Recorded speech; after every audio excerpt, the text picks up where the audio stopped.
The peaceful paradox, the massive space station floated in the dark void between stars. Inside, representatives from 50 different alien races sat around a circular table. This was the Galactic Council, where the most important decisions about the galaxy were made. Ambassador Zorak stood up slowly. He was 8 feet tall, covered in red scales with 4 muscular arms. His race, the Kraxan, were the strongest warriors in known space. They had conquered 12 star systems through pure military power. "I have a question," Zorak said. His deep voice made the room go quiet. "We have checked our records. We have looked at 5,000 years of galactic history. The humans, they have never started a single war, not one." Every alien in the room turned to look at Ambassador Sarah Chen, Earth's representative. She sat calmly, her hands folded on the table. Zorak continued. "Every race here has started at least 10 wars. The Kraxan have started hundreds. We are proud warriors. But humans, nothing. You have a strong military. Your ships patrol the trade routes. Your soldiers guard the peace stations. But you never attack first. Why?" A blue-skinned Altarian spoke up. "Yes, this is strange. Humans have weapons. Good weapons. But they only fight when others attack them. Are humans afraid? Are they weak?" Sarah Chen stood up. She was small compared to most aliens in the room. "We are not afraid," she said simply. "We choose peace because we know the cost of war." The room filled with laughter. The Kraxan warriors pounded the table with their fists. Even the peaceful Zentari made sounds of amusement. "Cost of war?" Zorak laughed. "War brings glory. War brings power. War shows who is strongest. Does it?" Sarah asked quietly. Before anyone could answer, a red alarm filled the room. The main screen lit up with an emergency message. A small human mining colony was under attack. Pirates from the Void Serpent clan were raiding the settlement. The video feed showed chaos. 3 human mining ships tried to run. 50 pirate vessels chased them, firing weapons. The mining ships had no chance. "Look." Zorak pointed at the screen. "Your peaceful humans run like scared animals. This is what peace brings you. Weakness." Sarah Chen touched her communication device. "Earth Command, this is Ambassador Chen. Authorized defensive response. Sector 779. What can your people do?" Zorak mocked. "The pirates have 50 warships. Your colony has mining vessels. It will be over before help arrives." Sarah looked at him. "Help is already there." The screen changed. 5 human ships appeared from nowhere. They had been invisible, hiding in the asteroid field near the colony. They were smaller than the pirate ships, much smaller. The Galactic Council members leaned forward. 5 against 50? It was impossible. The human ship sent one message to the pirates. The words appeared on the screen for everyone to see. "This is the Earth Defense Force. You are attacking human civilians. Leave now. This is your only warning. You have 30 seconds to comply." The pirates responded by laughing on all communication channels. Their leader, a massive creature with 6 eyes, appeared on screen.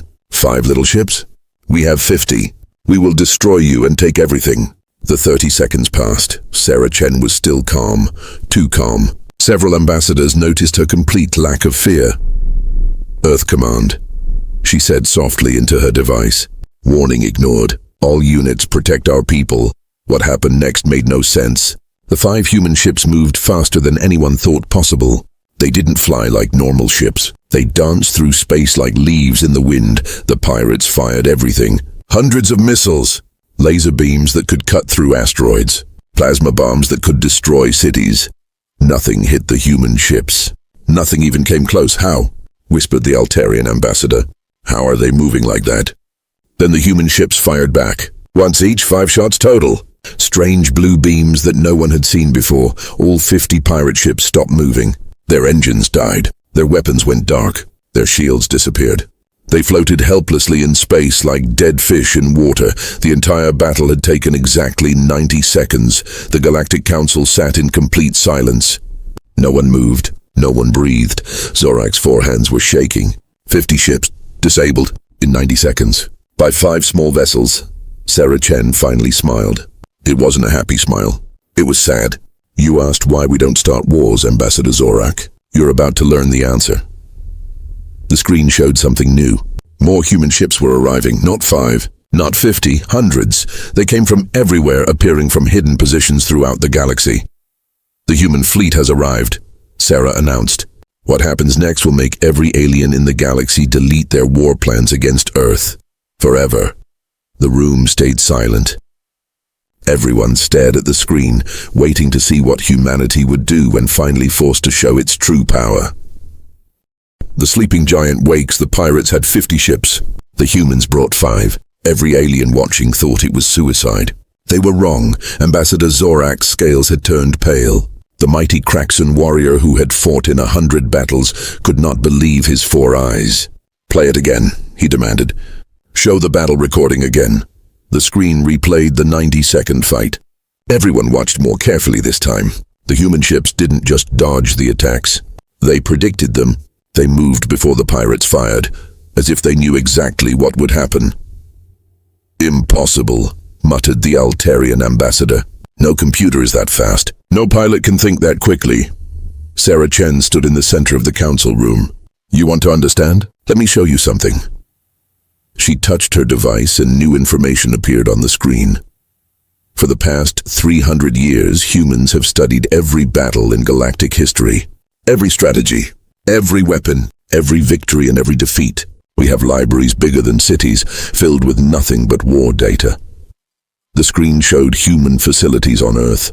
Massive buildings where thousands of people studied war every day. Training centers where soldiers practiced combat. Laboratories where scientists built new defense systems. But you never use them, the Zentari ambassador said, confused. "You have all this knowledge, all these weapons, but you choose peace." "Why?" "Because we learned something you haven't," Sarah replied. "We learned that the best warriors are the ones who never need to fight." On the screen, the pirate ships still floated helplessly. Their leader was screaming on all channels, demanding his weapons work. Nothing responded. The 50 war vessels that terrorized trade routes for decades were now just metal boxes in space. Then something changed. More pirate ships appeared on long-range sensors. The Void Serpent clan was sending reinforcements. 200 more ships coming fast. Ha! Zorak found his voice again. "Now we will see. 250 against 5. Your little trick won't work twice." Sarah Chen didn't look worried. She looked tired. "Computer, show them Formation Delta." The 5 human ships moved. They formed a perfect pentagon in space. Energy began flowing between them, creating a glowing net of blue light. It was beautiful and terrifying at the same time. The Galactic Council had never seen anything like it. The energy net grew larger, spreading out like a spider's web made of lightning. It reached the 50 disabled pirate ships and kept growing. When the 200 pirate reinforcements arrived, they flew straight into the energy web. Every ship that touched it stopped instantly. Engines died. Weapons failed. Shields vanished. In 10 seconds, 250 pirate ships floated dead in space. "By the ancient stars," whispered the eldest council member, a 1,000-year-old sage from the crystal worlds. "They could conquer the entire galaxy." "Yes," Sarah said simply. "We could." The human reinforcement fleet had grown. 500 ships now surrounded the pirates. Each one was small, fast, and carried weapons no one understood. But they didn't attack. They just waited. Ambassador Zorak's warrior pride fought with his growing fear. "If you have such power, why not use it? Why let others think you are weak? My people have called humans cowards for centuries." Sarah turned to face him directly. "And how many of your people died in wars during those centuries?" Zorak didn't answer. Everyone knew the number. The Kraxan had lost millions in their endless battles for glory. "Humans lost billions in our old wars," Sarah continued. "Before we reached the stars, we almost destroyed our entire planet 3 times. We built weapons that could kill everything. We used them. We learned what victory really costs." The screen showed historical images from Earth, cities in ruins, fields of death, children crying in the ashes of their homes. Even the warrior races in the council looked away from the images. "So we made a choice," Sarah said. "We would become strong enough that no one could force us to fight. But we would never start a war, never be the aggressor, never be the monster." The pirate leader appeared on the communication screen again, but now he wasn't screaming. He was begging. "Please, we surrender." "We were just following orders. The colony had resources we needed. We meant no real harm." Sarah's face hardened. "No real harm? Computer, show casualty report from the mining colony." The screen displayed the numbers. 30 human colonists injured, 5 in critical condition. But then at the bottom, one line made everyone freeze. 2 children, dead. Ages 7 and 9. Killed when pirates destroyed their shelter. The entire council room went cold. They could feel the change in the air. Sarah Chen's calm mask cracked for just a moment, showing something underneath that made even Zorak step back. The pirates killed human children, she said quietly. Too quietly. They were offered mercy. They chose murder. She touched her device one more time. Earth command. The enemy has killed human civilians. Children are dead. Request permission for full military response. The answer came immediately. A voice that sounded like winter wind. Permission granted. Show them why we choose peace. Sarah looked at the council. You wanted to see what happens when humans go to war? When someone forces us to fight? When they hurt our innocent? The human fleet began to move. All 500 ships turned toward the pirate base, hidden in a distant asteroid field. Their engines glowed brighter than stars. For the first time in galactic history, Sarah announced, humanity officially declares war on the Void Serpent clan. Zorak's 4 hands trembled as he asked, What? What are you going to do? Sarah's answer was simple. We are going to end them. Completely. And we're going to do it in a way that makes sure no one ever attacks human civilians again. The screen showed the human fleet jumping to faster than light speed. In moments, they would reach the pirate stronghold. May the universe forgive us, Sarah whispered, for what we're about to show you. The truth about humanity. The human ambassador smiled sadly. You want to know why we never start wars? Because we know how to end them. The Galactic Council chamber had never been so quiet. 50 different alien races sat frozen, processing what they had just witnessed. The mighty Kraxan warriors, the brilliant Altarian scientists, the peaceful Zentari philosophers, all united in their shock. Sarah Chen walked to the center of the room. She touched her device, and the screen showed images of Earth. But not the Earth they knew, the beautiful blue and green jewel of the galaxy. This was Earth from the past. 3,000 years ago, she began. Earth was dying. The images showed cities burning. Massive craters where beautiful lands once existed, skies black with smoke, oceans boiling, billions of bodies scattered across ruined streets. We called it the Final War. Every nation on Earth fought every other nation. We used nuclear weapons, biological plagues, chemical poisons. We built machines that could think and program them to kill. We created viruses that could destroy DNA. We made bombs that could crack the planet's crust. The aliens watched in horror. Even Zorak, who glorified war, looked sick. Half of humanity died in 3 days, Sarah continued.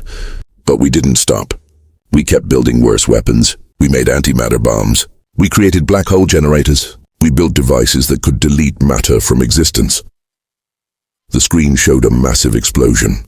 An entire continent simply vanished, not destroyed, erased from reality. On the 4th day, a 7-year-old girl named Maya Chen, my ancestor, stood in the ruins of Beijing. Her parents were dead. Her city was gone. She was holding her baby brother, trying to keep him quiet so the hunter drones wouldn't find them. Sarah's voice cracked slightly. She looked at the stars and made a wish. She wished the fighting would stop. She wished humans would look up instead of down. She wished we would explore instead of destroy. The image changed. It showed the same girl, now grown up, standing before world leaders in an underground bunker. Maya Chen grew up to become the woman who saved humanity. Not through weapons, not through war, through words. She convinced the last survivors to stop fighting, to put down their weapons, to look at what we had become. The screen showed humans working together, rebuilding from the ashes. It took centuries. Cities slowly rose again. Green returned to deadlands. The oceans cleared. We made a vow, Sarah said. Never again. We would become strong, so strong that no one could make us fight. But we would never attack first. Never be the aggressor. Never become the monsters we once were. Ambassador Zorak stood up. But you still have those weapons. The antimatter bombs. The black hole generators. You could conquer the galaxy in days. Yes, Sarah admitted. We have weapons that could break stars. We have ships that can travel between dimensions. We have technology that could rewrite reality itself. Want to see? She didn't wait for an answer. The screen changed to show the edge of the galaxy. Empty space, far from any star.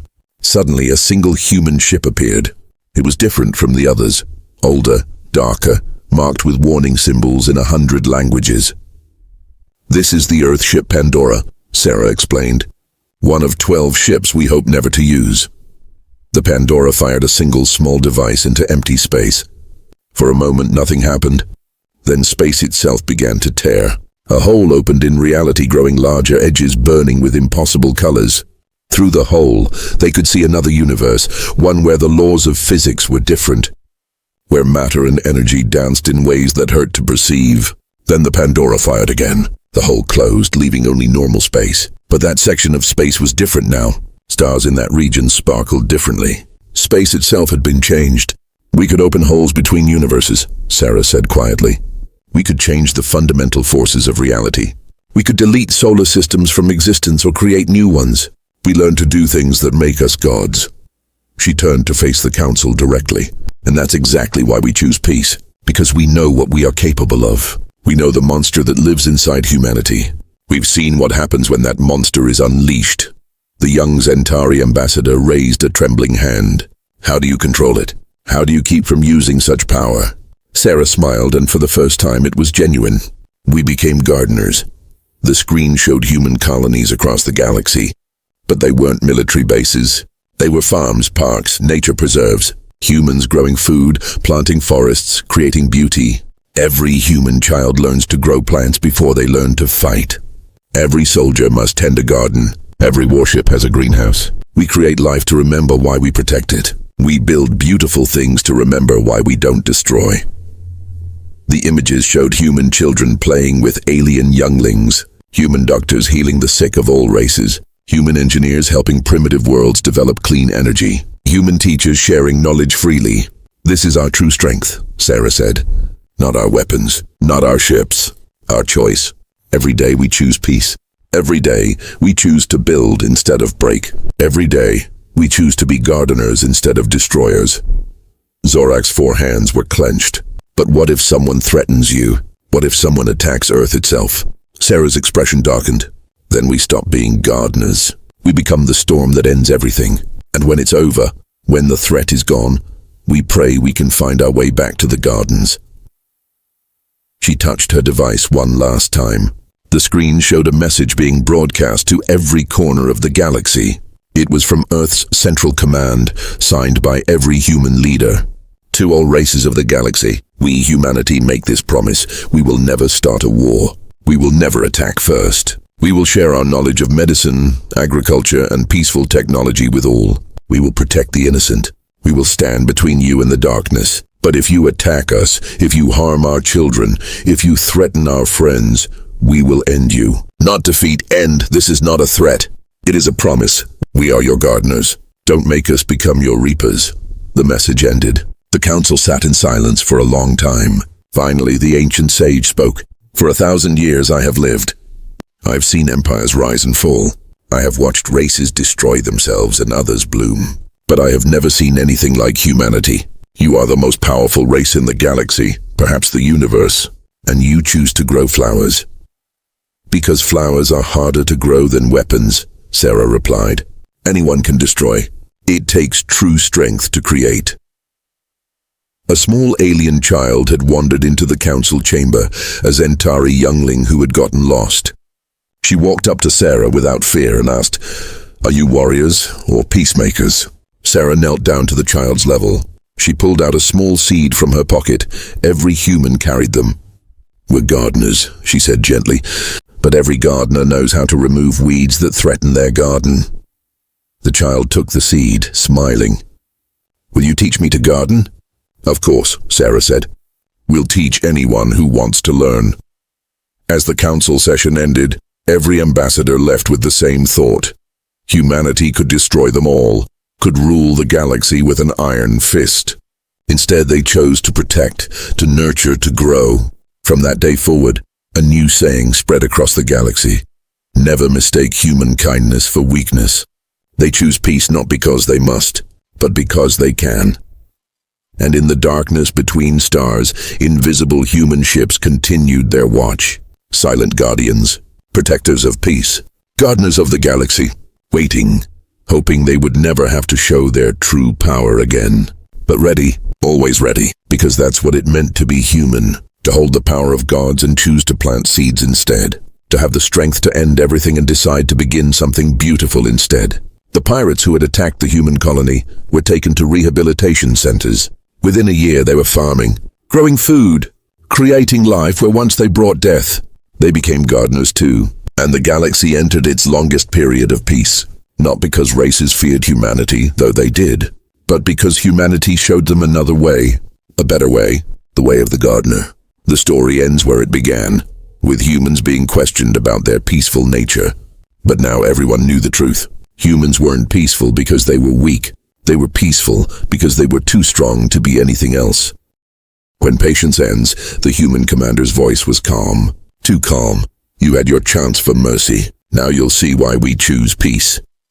The Galactic Council watched their screens in absolute silence. The human fleet had arrived at the Void Serpent's main base, a massive asteroid converted into a fortress. For 50 years, no one had been able to attack it successfully. The pirates had raided the galaxy from this hidden stronghold, always escaping back to safety. Not today. The human fleet didn't attack immediately. They surrounded the asteroid base in a perfect sphere. 500 ships, each one exactly the same distance from the next. It looked like a cage made of starships. "Why don't they fire?" asked the young Zentari ambassador. "They have them trapped," Sarah Chen answered without looking away from the screen. "We're giving them one last chance, watch." A message appeared on all channels. The human commander spoke to the entire pirate clan. "This is Admiral Marcus Stone of Earth Defense. You have killed human children. Surrender now. Release all hostages. Face justice. Or face extinction. You have 5 minutes." The pirate base responded with weapons fire. Thousands of laser cannons, missile batteries, and plasma weapons opened up at once. The asteroid base was famous for having the best defense systems. Stolen from across the galaxy, not a single shot reached the human ships. The weapons fire hit an invisible barrier and simply disappeared, not exploded, not deflected. Just gone like they never existed. "What kind of shield is that?" Zorak demanded. His warrior mind couldn't understand what he was seeing. "It's not a shield," Sarah said quietly. "It's something we hoped we'd never have to use." The 5 minutes passed. The pirates kept firing everything they had. The human ships hadn't fired a single shot back. Then Admiral Stone spoke again. "Time's up." What happened next changed the galaxy forever. The 500 human ships began to sing. That's the only way the witnesses could describe it later. The ships generated a frequency that sounded like music, beautiful and terrible at the same time. The sound traveled through space, which should have been impossible. Sound doesn't travel in vacuum, but this did. The pirate base's weapons stopped firing.